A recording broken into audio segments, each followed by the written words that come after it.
moni ndi dziko la Niger lajeledwa masuku pamutu eti pali mwala wina wake akutchula kuti NWA 16788. Mwalawo unapezeka mu dziko la Niger kumbali ya Sahara Desert. Eti atawupeza anawuyeza akatswiri chifukwa unali ooneka modabwitsa mosiyana. Eti wangati phulusa kala yake mkati mofira. Nde akuti ndochita we 25 kgs. Eti mwala unena kuti atawutenga ndi kukawuyeza kuufufuza anapanga conclude kuti mwalawo ndi chidutswa choti chinagamuka kuchoka ku planet ya Mars chinapeza kuti chagwira pa Earth pano chinakagwira ku Niger. Eti ndi unali mwala kuti umadziwika ndithu kuti yayi ndi wa pa Mars and dzina lomwe analipatsa kuti NWA 16788. NWA yo umatanthauza kuti Northwest Africa. Eti komwe kunapezeka mwalawo akuti chitsanzo kuti adziwe kuti miyala yonse ya pa Earth pano nthawi yomwe akuti kunapita chombo pa mwezi amene anapitawo anakatenga miyala yambirimbiri yosiyanasiyana yochoka pa mwezipo anabwerera nayo. Nde amatha kupanga reference miyala imene yoyo kuti adzidziwa kuti miyala iyi ndi ya mu Earth muno kapena miyala iyi ndi ya mu planet mwina. Eti nde ndi mwala ofunikira kwambiri eti onera kuti ukufufuzidwa chani koma wa ku Northwest Africa ku Niger. Akuti pali mwala winanso oti ochoka ku Mars koma ndi ocheperako ndi waung'ono ndosiyana ndi NWA 16788.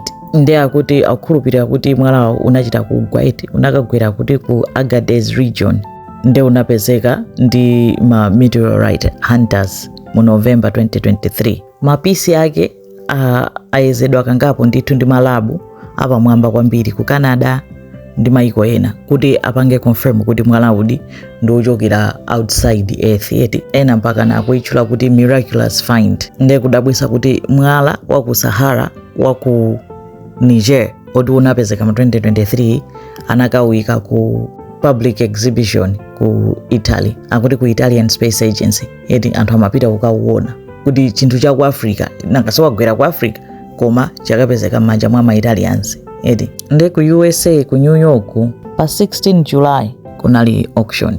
Nde ku auction iko kwapezeka kuti kukugulisidwa mwala uja. Ndi mwala uja mpaka nawapezeka kuti wagulidwa pa mtengo wa 5.3 million.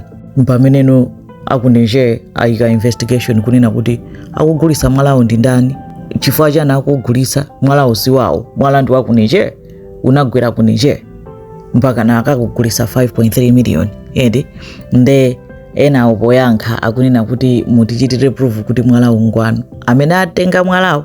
Nde pali kalikiliki ma investigations pafuna kukhala milandu chani kunena kuti inu mukatenga bwanji mwalawo kuti wagwera ku Africa mpaka na mukapeza kuti mukugulisa kutiko ku New York.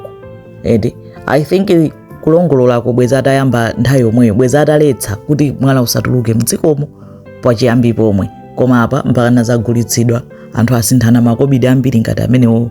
Edi kunena kuti zomvetsa isoni kuti basi chilichonse chikakhala chabwino sichikhala ku Africa wina akachinyamuleko basi.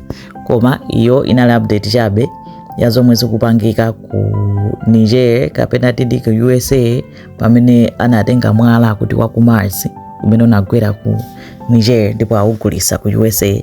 Timva kuti zitha bwanji. Nzikomo kwambiri.